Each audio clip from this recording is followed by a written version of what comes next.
Alright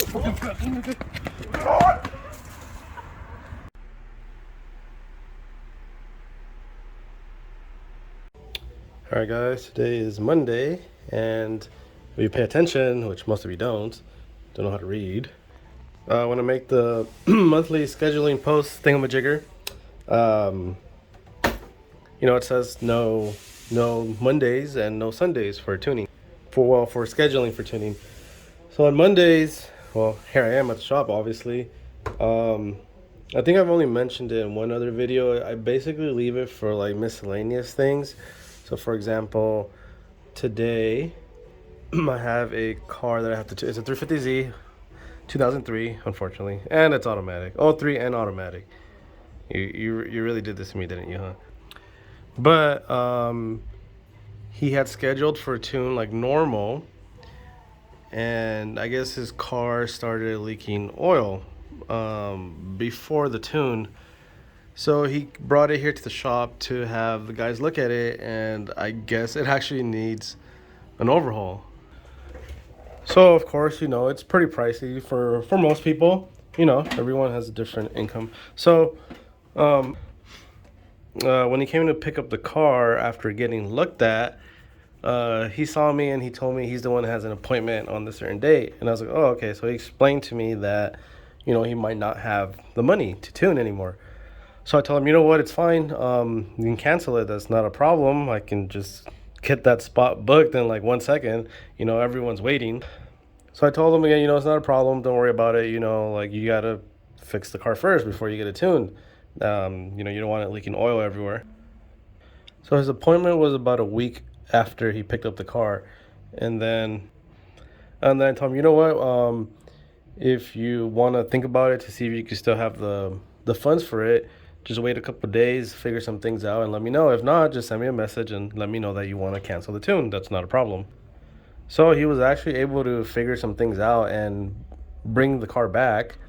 So he agreed to the overhaul and the tune. So at that point, what I told him was, okay, so don't worry if, the overhaul is not finished by your tune date. I'll still tune it, a few business days after the overhaul is complete. It's an OEM, overhaul, so like gaskets and seals and stuff like that. For like exact details, you would have to contact the shop and see what exactly they change. But anyways, so the car is done, and the guy came and he paid, I believe, on last Thursday. Today's Monday. And so this is why I'm having this conversation with you guys. So today is Monday, and this is something I would do. I'm going to tune his car today. And like other miscellaneous things like key reprogramming, VIN reprogramming, turning off NATs, really focusing on messages only.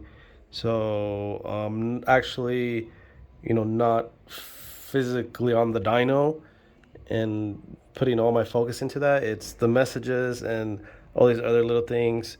Say somebody wants to add like the crackle map or the flame map, I will schedule you in today. Of course, any other day, but today would probably be the day if it works out for you as well. And then there's another one out there that had an appointment, but yeah, I'm not gonna say who, but you're pretty dumb. You were doing something literally hours before the tune, and your car wouldn't start. So I don't know if you watch my videos. You might figure out it's you might not, but I'm not gonna go into detail. But you're pretty dumb for messing with your car a few hours before the tune, and you thought that a tune would fix it. It's like, no, you were messing with it before you even brought it over. Your car ran, and now it doesn't. So, put two and two together. So now it's here for diagnostics. I think they figured it out, and it's going to be up and running. So I just don't touch your car hours before the tune.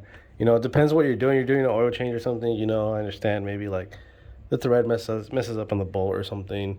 Might not really be your fault. If you have like a D or HR, they're not near your cars, of course, and it's probably had different owners already. So you don't know, some people will like cross thread things or, over tighten things, that's understandable. But there's certain things you just don't do hours before the tune. Maybe you do it, if you ever have an appointment, something major, do it like a week before or two, or the more time you have, the better, but not last minute. That's usually when stuff happens and you can't go get your car tuned. So all because he was messing with his car before the tune. I don't know how much George is gonna charge him because I have not even talked to him about that car, so I don't know what they figured out or how they fixed it.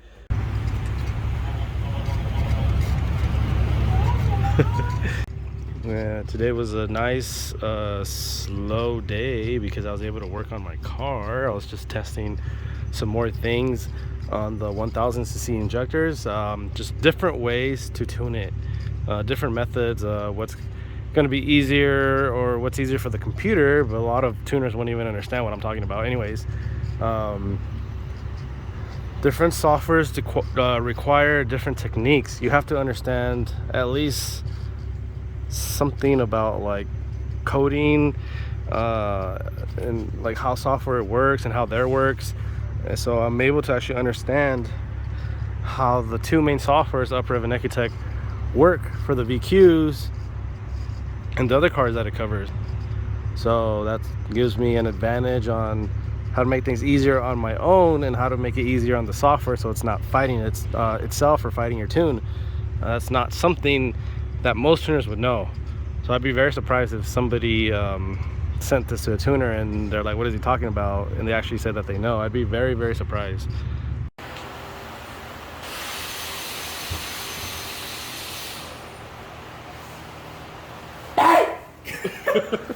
Alright guys, there's this G35 HR. I don't know what year it is. It's a 07 or 08.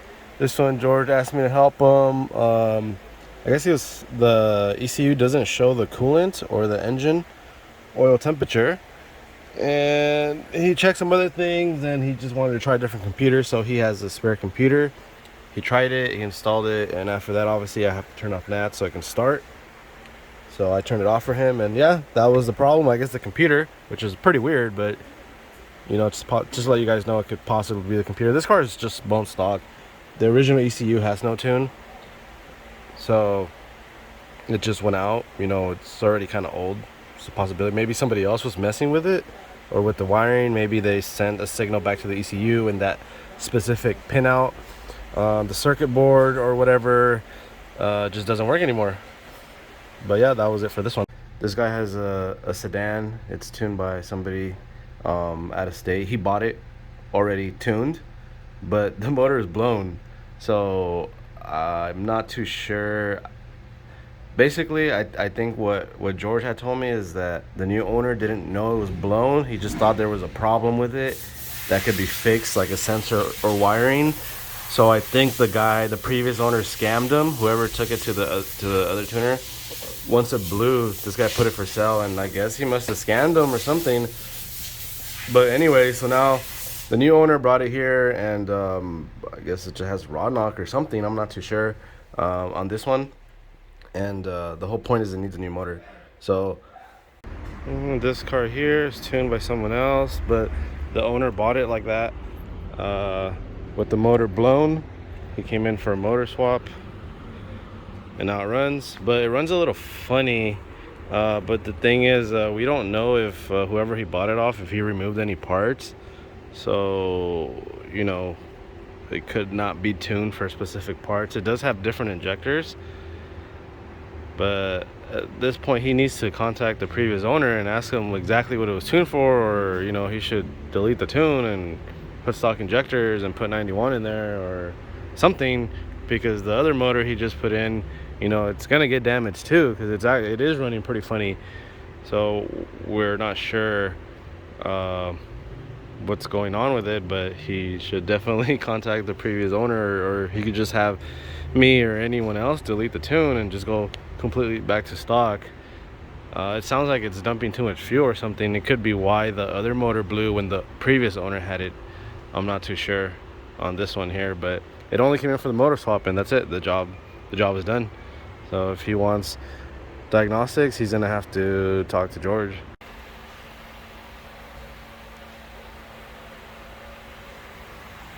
All right, reprogramming the key on this unfortunately 0203 sedan.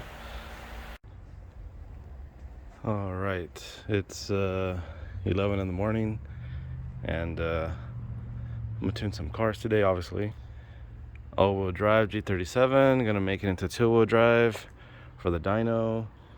There is another car that's already here. I think it's that blue Z. Let me double. No, sorry. It's the blue G35, which I'm gonna tune after this one. So those are the two project cars for today. All right, so I've already done a few pulls, and I'm gonna do one right now.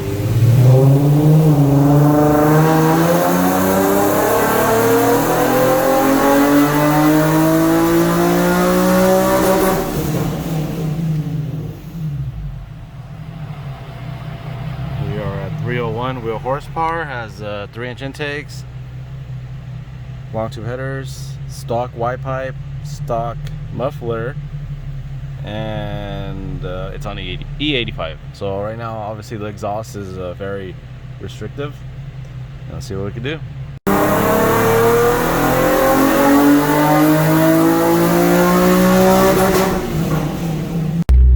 All right, now I'm gonna tune this one, auto to manual swap.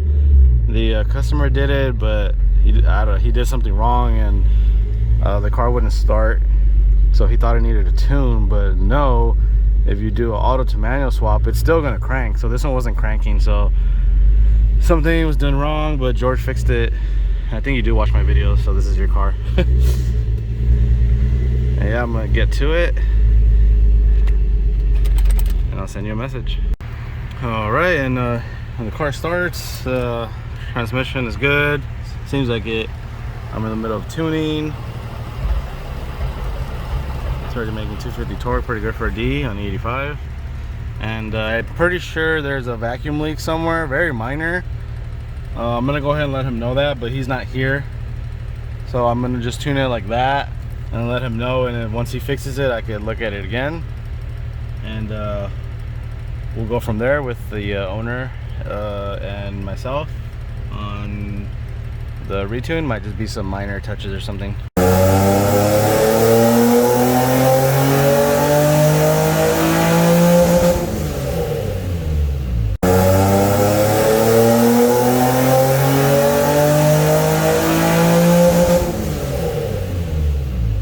All right, and this one is done.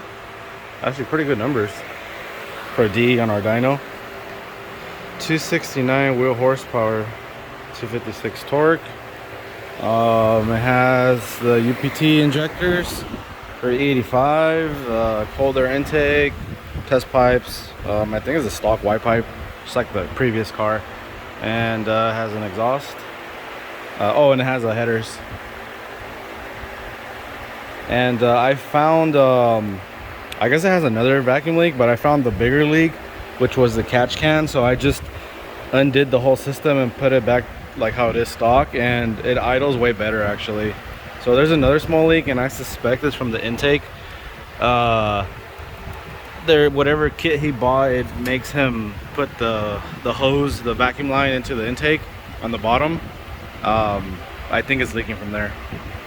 But that's pretty much it. I'm gonna let him know the car is done, because obviously he's not here, and I'll move on to the next car. All right, guys, so I just finished this 04 G35 6-speed. It's got 2 Brembos in the back for drifting. Made 251 wheel and 243 torque. It's on 91. Cold air intake. No plenum spacer. Long tube headers and a Tomei. I think he said it has a stock Y pipe. I don't remember. Yeah, hello. Very nice interior. I love it. That's pretty good. Yeah, hello. And I don't know if this guy watches my videos, but because this car has not ran for 9 years. It's not tuned or anything. I don't think it has any performance parts, but 9 years it didn't run. And Jesse got it running in less than 24 hours. He said there was a bunch of stuff wrong with it. I'm not too sure. I think some of the things include like the pedal, the throttle body, and some other sensors. But yeah, Jesse fixed this one here literally less than 24 hours. Honestly, I don't know, probably took him like 5 hours.